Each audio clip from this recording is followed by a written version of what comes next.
Note हो गया कि नहीं हो गया ये बताइए। चलिए गौर कीजिए। तो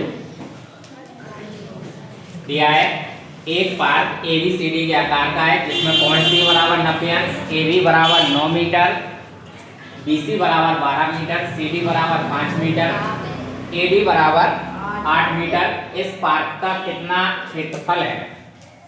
तो सबसे पहले पार्क किस आकार में है? चतुर्भुज के आकार में है। तो ए बी सी डी एक चतुर्भुज ए बी सी डी जिसमें बताया उसने कोण सी बराबर 90 अंश, तो कोण सी हो गया 90 अंश।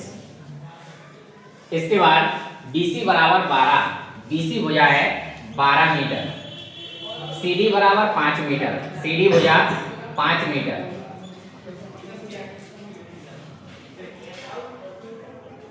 इसके बाद AD भुजा दी गई 8 मीटर,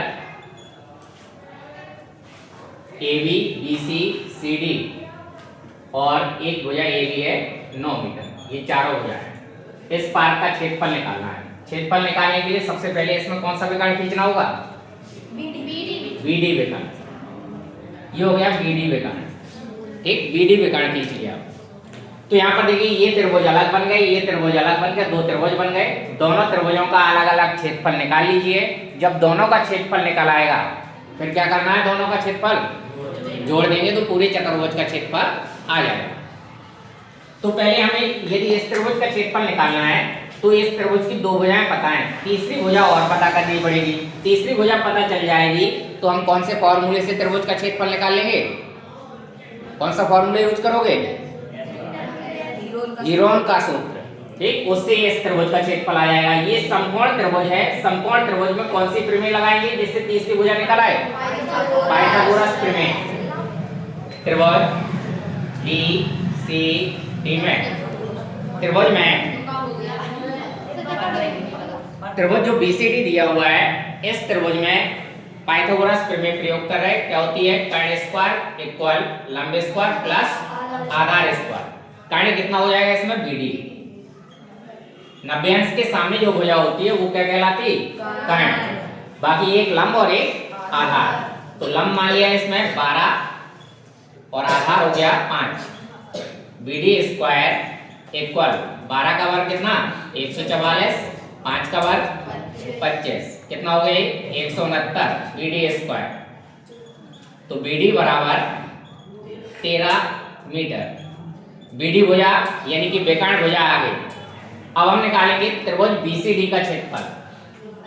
त्रिभुज BCD का क्षेत्रफल बराबर, बताओ तुम कौन सा फॉर्मूला यूज करेंगे त्रिभुज BCD के क्षेत्रफल में? ये भुजा भी पता है अपन को, कितनी है ये भुजा? 13 मीटर। बोलिए जल्दी बोले। तू बता कौन? 1/2 आधार गुणा ऊंचाई। 1/2 आधार इसमें कितना है? आधार 5 और ऊंचाई 12। 5 गुणा 12, 2 से 12 कैंसिल किया, कितना आ जाएगा? 6, 6 पंजे 30। क्या लिखेंगे इसमें? वर्ग मीटर या मीटर स्क्वायर। BCD का क्षेत्रफल आ गया। अब निकालना अपन को त्रिभुज ABD का क्षेत्रफल। त्रिभुज ABD का क्षेत्रफल। त्रिभुज ABD का क्षेत्रफल निकालने के लिए फॉर्मूला क्या यूज करोगे? तीनों भुजाएं ज्ञात हैं इसमें, तो त्रिभुज का क्षेत्रफल हीरोन सूत्र से यूज करेंगे। S minus A, S minus B, S minus C। Harshit, S निकालना है, कैसे निकालेंगे S? हर्षित, क्या कहलाता है S? अर्ध परिमाण। सूत्र बताइए इसका। A plus B plus C/2। A का मान रखना है तो A का मान, B का मान और ये C का मान। 8, 9, 13/2 कितना हुआ? 30/2। कितना हो जाएगा? 15 मीटर। यह गया आगे पर माप S। मान रख दीजिए सभी। अंडररूट S का मान 15 माइनस A का मान रखना है इसमें। A का मान हो जाएगा 8 15 माइनस 9 और 15 माइनस कितना 13 अंडर रूट 15 कितना बचेगा यहाँ पर 7, यहाँ पर 6 और यहाँ पर 2। फैक्टर कर लीजिए सभी के 15 का 3 गुणा 5 गुणा 7 6 को 2 गुणा 3 गुणा 2 या गया 2 का पेयर बन गया और 3 का पेयर बन गया, तो एक 2 बाहर और एक 3 बाहर, अंदर क्या रह गया फिर 35, 5 और 7 रह गया 35 हो गया। तो आंसर ये आया अपना 6 अंडर रूट 35।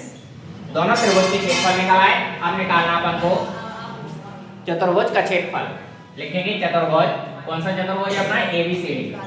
ABCD का क्षेत्रफल क्या फॉर्मूला होगा इसमें, त्रिभुज BCD का क्षेत्रफल प्लस कौन से त्रिभुज का, त्रिभुज ABD का क्षेत्रफल, दोनों को प्लस कर दीजिए। BCD का क्षेत्रफल आया था अपना कितना 30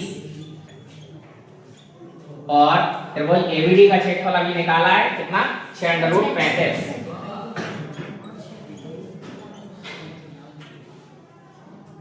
30 प्लस 6 अंडर रूट 35 का मान रखना है, तो अंडर रूट 35 का मान देखिए 36 होता तो 36 का वर्गमूल कितना हो जाएगा 6, ये 36 से कम है तो 6 से थोड़ा सा कम आएगा इसका वर्गमूल, तो लगभग 5.9 के समथिंग। 30 प्लस 6 का गुणा कर दीजिए, 6 9 54 4 5 6 5 30 5 35 ऐड कर दीजिए इसको 65.4 वर्ग मीटर, ये इसका आंसर नोट कीजिए।